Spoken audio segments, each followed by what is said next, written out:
سورہ بقرہ رکوع نمبر 3۔ بسم اللہ الرحمن الرحیم۔ لوگوں، بندگی اختیار کرو اپنے اس رب کی جو تمہارا اور تم سے پہلے جو لوگ ہو گزرے ہیں ان سب کا خالق ہے۔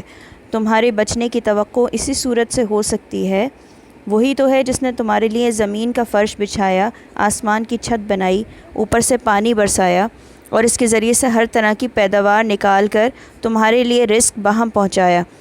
بس جب تم یہ جانتے ہو تو دوسروں کو اللہ کا مد مقابل نہ ٹھہراؤ۔ تمہارے بچنے کی توقع، اس کا مطلب ہے یعنی دنیا میں غلط بینی اور غلط کاری سے اور آخرت میں خدا کے عذاب سے بچنے کی توقع۔ دوسروں کو اللہ کا مد مقابل نہ ٹھہراؤ، اس کی تشریح ہے دوسروں کو اللہ کا مد مقابل ٹھہرانے سے مراد یہ ہے کہ بندگی اور عبادت کی مختلف اقسام میں سے کسی قسم کا رویہ خدا کے سوا دوسروں کے ساتھ برتا جائے۔ اور اگر تمہیں اس امر میں شک ہے کہ یہ کتاب جو ہم نے اپنے بندے پر اتاری ہے یہ ہماری ہے یا نہیں، تو اس کے مانند ایک ہی صورت بنا لاؤ، اپنے سارے ہم نواؤں کو بلا لو، ایک اللہ کو چھوڑ کر باقی جس کی چاہو مدد لے لو۔ اگر تم سچے ہو تو یہ کام کر کے دکھاؤ، لیکن اگر تم نے ایسا نہ کیا اور یقیناً کبھی نہیں کر سکتے تو ڈرو اس آگ سے جس کا ایندھن بنیں گے انسان اور پتھر۔ اس کی تشریح ہے یعنی وہاں صرف تم ہی دوزخ کا ایندھن نہ بنو گے بلکہ تمہارے وہ بت بھی وہاں تمہارے ساتھ ہی موجود ہوں گے جنہیں تم نے اپنا معبود اور مسجود بنا رکھا ہے، جو مہیا کی گئی ہے منکرین حق کے لیے۔ اور اے پیغمبر صلی اللہ علیہ وآلہ وسلم، جو لوگ اس کتاب پر ایمان لے آئیں اور اس کے مطابق اپنے عمل درست کر لیں، انہیں خوشخبری دے دو کہ ان کے لیے ایسے باغ ہیں جن کے نیچے نہریں بہتی ہوں گی۔ ان باغوں کے پھل صورت میں دنیا کے پھلوں سے ملتے جلتے ہوں گے۔ جب کوئی پھل انہیں کھانے کو دیا جائے گا تو وہ کہیں گے کہ ایسے ہی پھل اس سے پہلے دنیا میں ہم کو دیے جاتے تھے۔ ان کے لیے وہاں پاکیزہ بیویاں ہوں گی اور وہ وہاں ہمیشہ رہیں گے۔ ہاں، اللہ اس سے ہرگز نہیں شرماتا کہ مچھر یا اس سے بھی حقیر تر کسی چیز کی تمثیلیں دے۔ جو لوگ حق بات کو قبول کرنے والے ہیں وہ انہی تمثیلوں کو دیکھ کر جان لیتے ہیں کہ یہ حق ہے جو ان کے رب ہی کی طرف سے آیا ہے، اور جو ماننے والے نہیں ہیں وہ انہیں سن کر کہنے لگتے ہیں کہ ایسی تمثیلوں سے اللہ کو کیا سروکار۔ اس طرح اللہ ایک ہی بات سے بہتوں کو گمراہی میں مبتلا کر دیتا ہے اور بہتوں کو راہ راست دکھا دیتا ہے، اور اس سے گمراہی میں وہ انہی کو مبتلا کرتا ہے جو فاسق ہیں۔ اللہ کے عہد کو مضبوط باندھ لینے کے بعد توڑ دیتے ہیں۔ اللہ نے جسے جوڑنے کا حکم دیا ہے اسے کاٹتے ہیں اور زمین میں فساد برپا کرتے ہیں۔ حقیقت میں یہی لوگ نقصان اٹھانے والے ہیں۔ ہاں، اللہ اس سے ہرگز نہیں شرماتا کہ مچھر یا اس سے بھی حقیر تر کسی چیز کی تمثیلیں دیں۔ اس کی تشریح ہے یہاں ایک اعتراض کا ذکر کیے بغیر اس کا جواب دیا گیا۔ قرآن میں متعدد مقامات پر توضیح مدعا کے لیے مکھی، مچھر وغیرہ کی جو تمثیلیں دی گئی ہیں ان پر مخالفین کو اعتراض تھا کہ ایک ایسا کلام الہی ہے جس میں ایسی حقیر چیزوں کی تمثیلیں دی گئی ہیں۔ پھر آگے جو ہمیں تشریح کے لیے آیت ملتی ہے وہ ہے اور اس سے گمراہی میں وہ انہی کو مبتلا کرتا ہے جو فاسق ہیں۔ فاسق کے معنی ہے نافرمان، اطاعت کی حد سے نکل جانے والا۔ پھر آگے آیت ہے اللہ کے عہد کو مضبوط باندھ لینے کے بعد توڑ دیتے ہیں۔ اس کی تشریح ہے بادشاہ اپنے ملازموں اور رعایا کے نام جو فرمان یا ہدایت جاری کرتا ہے ان کو عربی زبان میں عہد سے تعبیر کیا جاتا ہے۔ اللہ کے عہد سے مراد اس کا وہ مستقل فرمان ہے جس کی روح سے تمام نوع انسانی صرف اسی کی بندگی، اطاعت اور پرستش کرنے پر مامور ہے۔ مضبوط باندھ لینے کے بعد سے اشارہ اس طرف ہے کہ آدم کی تخلیق کے وقت تمام نوع انسانی سے اس فرمان کی پابندی کا اقرار لے لیا گیا تھا، جیسا کہ سورہ اعراف آیت نمبر 172 میں بیان ہوا ہے۔ اس کے بعد اللہ نے جسے جوڑنے کا حکم دیا اسے کاٹتے ہیں۔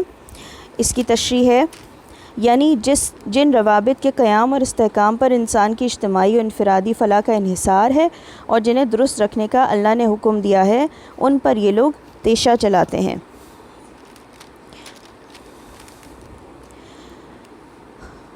تم اللہ کے ساتھ کفر کا رویہ کیسے اختیار کرتے ہو حالانکہ تم بے جان تھے، اس نے تم کو زندگی عطا کی، پھر وہی تمہاری جان سلب کرے گا، پھر وہی تمہیں دوبارہ زندگی عطا کرے گا، پھر اسی کی طرف تمہیں پلٹ کر جانا ہے۔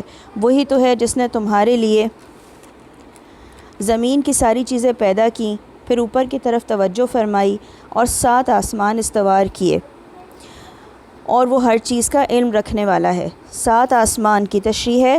7 آسمانوں کی حقیقت کیا ہے اس کا تعین مشکل ہے۔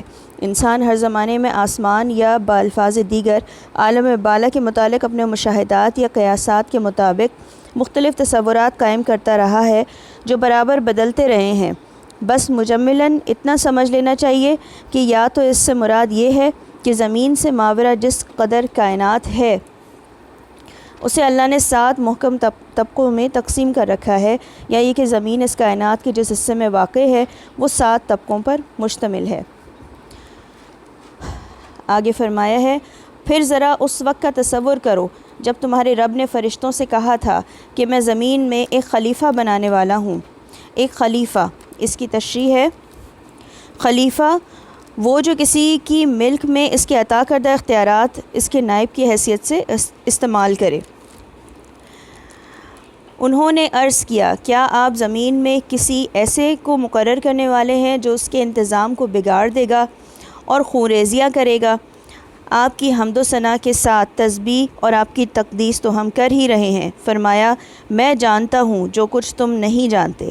اس کے بعد اللہ نے آدم علیہ السلام کو ساری چیزوں کے نام سکھائے، پھر انہیں فرشتوں کے سامنے پیش کیا اور فرمایا، اگر تمہارا خیال صحیح ہے کہ کسی خلیفہ کے تقرر سے انتظام بگڑ جائے گا تو ذرا ان چیزوں کے نام بتاؤ۔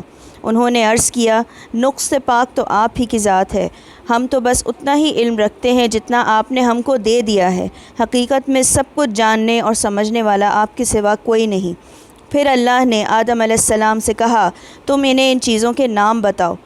جب اس نے ان کو ان سب کے نام بتا دیے تو اللہ نے فرمایا، میں نے تم سے کہا نہ تھا کہ میں آسمانوں اور زمین کی وہ ساری حقیقتیں جانتا ہوں جو تم سے مخفی ہیں؟ جو کچھ تم ظاہر کرتے ہو وہ بھی مجھے معلوم ہے، اور جو کچھ تم چھپاتے ہو اسے بھی میں جانتا ہوں۔ پھر جب ہم نے فرشتوں کو حکم دیا کہ آدم علیہ السلام کے آگے جھک جاؤ تو سب جھک گئے مگر ابلیس نے انکار کیا۔ وہ اپنی بڑائی کے گھمنڈ میں پڑ گیا اور نافرمانوں میں شامل ہو گیا۔ پھر ہم نے آدم علیہ السلام سے کہا کہ تم اور تمہاری بیوی دونوں جنت میں رہو اور یہاں بفراغت جو چاہو کھاؤ، مگر اس درخت کا رخ نہ کرنا ورنہ ظالموں میں شمار ہوگے۔